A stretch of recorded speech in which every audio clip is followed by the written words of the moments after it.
কারণে হয়েছে, ক্ষেতের মধ্যে মোটর ছিল একটা, এখন তিনটা। এটা রহমত থেকে আমরা বঞ্চিত। আসবাবের প্রতি আমাদের ভরসা হয়ে গেছে, গায়রুল্লাহর প্রতি আমাদের ভরসা হয়ে গেছে, আল্লাহর প্রতি আমাদের কোনো ভরসা নাই। সেজন্যই মেঘের সিজন চলে যায়, মেঘ হয় না। বৃষ্টির সিজন যখন নাই, তখন বৃষ্টি হয়। সম্মানিত হাজিরিন, কিয়ামতের আগে কিছু বস্তু সমাজের মধ্যে দেখা দিবে। এক নাম্বার হলো আনসিজন বৃষ্টি হবে। ভালো মানুষের কাছে পয়সা থাকবে না, বকিলের কাছে, সুদখোরের কাছে পয়সা থাকবে, ধনী হবে। কথা বুঝতেছেন? ওখান যে বাস্তব একদম 90% মানুষ খারাপ পাবো, কারণ বর্তমান জমানার মধ্যে 90% মানুষ কোনো না কোনো কারণে সুদারু। বুঝতেছেন? নাম বদলায়া বদলায়া পুরুষ মহিলা সবাই একত্রিত হইয়া এই সুদের মধ্যে লিপ্ত হয়েছে। কারণ সুদ খাওয়া হারাম হইলে কি সুদ খাওয়ার মজা বলে ইনকাম, এরকম একটা ইনকাম যেটার মধ্যে কোনো কষ্ট নাই। আল্লাহ বলেন সুদ খাইতেছ খাও, কোনো নিষেধ নাই। সুদ খাইবা, দোয়া করবা, দোয়া আসমানে আসবে না, আমি আল্লাহর দফতরে আসবে না, কবুল হবে না।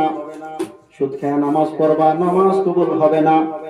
বাইতুল্লাহর তাওয়াফ করবা, তোমার সব হইতে থাকবে, কিন্তু কবিরা গুনাহ লিখতে বন্ধ নাই।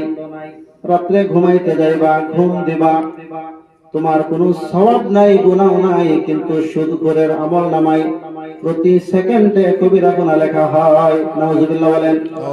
শুধু তাই নয় মুমিন, সুদখোরকে আল্লাহ জানায় দেন, ও সুদখোর শোনো, নারাজ হয় না, তোমাদেরকে সাবধান আমি করতেছি। সুদ খায় যদি একলাই তুমি 1 লাখ টাকা এই মাহফিলে দাও, সুদ খায় যদি একলাই মসজিদ বানায় দাও, মাদ্রাসা করে দাও, 1 বিঘা 2 বিঘা মাটি তুমি কবরস্থানের নামে দিয়া দাও, ও সুদখোরের দল, তোমার আমল নামে একটা সওয়াব তুমি পাবে না। এই অবস্থায় যদি তুমি মারা যাও, তোমার কোনো হিসাব হবে না, বেহিসাব জাহান্নামে যাইবা। আর এই বয়ান সুদ করে বাবা ভাই কোনদিন তা করে না। আমরা সুদ খাই গেলা গেলা আতরাই সর্বনাশ, কি কইরাম এটা? যদি খাই আল্লাহকে ওয়াস্তে, সুদখোরের সাথে আল্লাহর যুদ্ধের ঘোষণা, আল্লাহর সাথে যুদ্ধ করার শক্তি আমাদের আছে ভাই? কথা বলেন।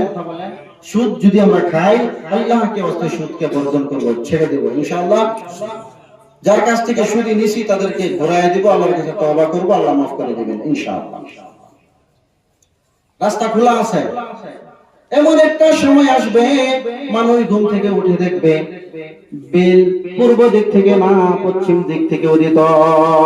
সেই দিন মানুষ কোরআনের মধ্যে দেখবে, কোরআনের মধ্যে একটা আয়াতে কারিমাও নাই, শুধু সাদা পাতা রয়ে গেছে।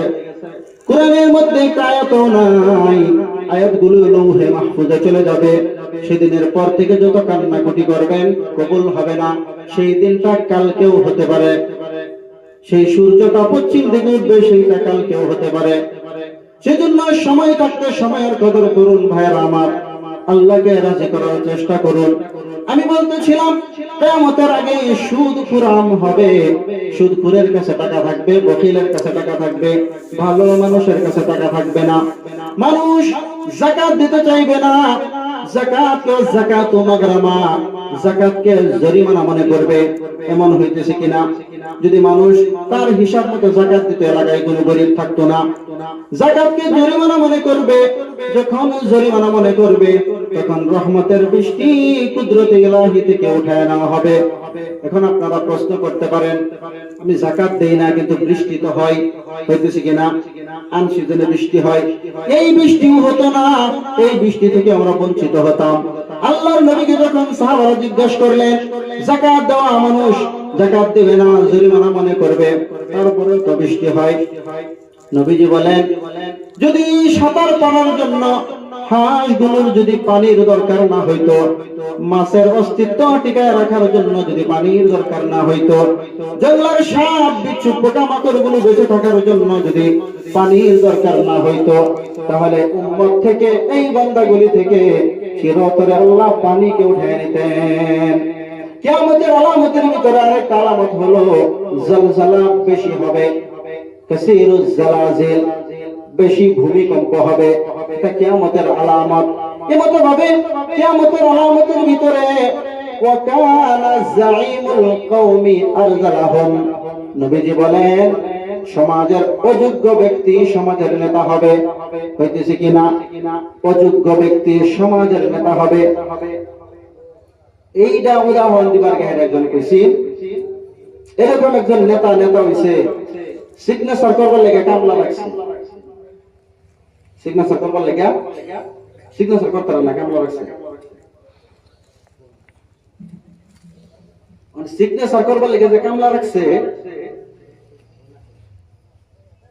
কামলা তো আর ওয়াশ করে দিতে পারতো না, সিগনেচারটা করে দিতে পারবো, লেখালি করতে পারবো, তার বয়ানটা কেমন করে দিতে পারবো, মানুষের সামনে 2-4 কথা কোনতে লাগবো। এক মিটিং এর মধ্যে গেছে, গিয়া দেখে মানুষ বহুত আইছে তারা দেখবার লাগিয়া, নেতা। তখন এই নেতা উপস্থিত হয়ে হেরা কইতেছে, আমি আনহেরার কৃতজ্ঞতা জ্ঞাপন করছি যে আমি বহুত দূরাফিল থেকে আনহেরার সামনে উপস্থিত হইবার বেশি, এটার লেগে আমি গর্ববতী, এটার লেগে আমি গর্ববতী। তারপরে আবার কইতেছে, আনহেরাও আমার দাহ সারা দেয়া বিভিন্ন কাম কাজ ফালাই দিয়ে গেলে আইসো, এটার লেগে আমি আরেকবার গর্ববতী। কথা বুঝতেছেন? হায়রে নেতা, মহান মানুষ বুঝাচ্ছে কিরম নেতা যে আরে বেক টাইম 10 মাসে একবার গর্ভবতী, 5 মিনিটে 2 বার। শব্দটা আছেন গর্বিত। কি শব্দ? আপনারা যেন আইসুন এডাইনের দেখে আমি গর্বিত। কি শব্দ? গর্বিত।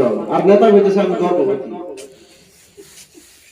সম্মানিত হাজিরিন, ওয়াকানা যাঈমুল কওমি আরযালাহুম, সমাজের মূর্খ মানুষ সমাজের নেতা হবে। অযোগ্য মানুষ উপযুক্ত চেয়ারে বসে যাবে। একজন মানুষ এমপি হওয়ার যোগ্য না, সে এমপি হয়ে যাবে। একজন মানুষ এমএলএ হওয়ার যোগ্য না, সে টাকার জোরে এমএলএ হয়ে যাবে। এমন ভাবে একজন মানুষ মসজিদের কমিটি হওয়ার যোগ্য না, সে মসজিদের কমিটি হয়ে যাবে। 5 ওয়াক্ত নামাজি চাহে দিন হাজিরা কাজ করে নেওয়ালা থাক, এমন মানুষ মসজিদের নেতৃত্ব দিবে। কিন্তু এমন মানুষ বর্তমান মসজিদের নেতৃত্ব দেয় যে ভারত স্বাধীন হওয়ার পরে কোনোদিন পশ্চিম দিকে সিজদা দিছে না, হাসান মিসা করে না। অনেক সমাজ নাই বুঝা নাকি?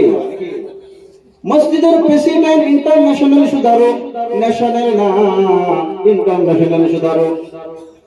মসজিদের সেক্রেটারি ইন্টারন্যাশনাল ঘুষখোর। এমন মানুষকে মসজিদের জিম্মাদারি আল্লাহ রাসূল বলেন, ওয়াকানা যাঈমুল কওমি আরযালাহুম, অযোগ্য মানুষ উপযুক্ত চেয়ারে বসে যাবে। খালি হেরিকে শেষ করে দিতাম যে এটা না, আমরাও আছে, আমরাও। একজন মানুষ যদি ক্লাস 4 থেকে লেখাপড়া করে, মানে ক্লাস 4 পাস, কথা বুঝতেছেন? এই মানুষটা জিন্দা একটা যে বলে সবই সার সার করে আবার না করে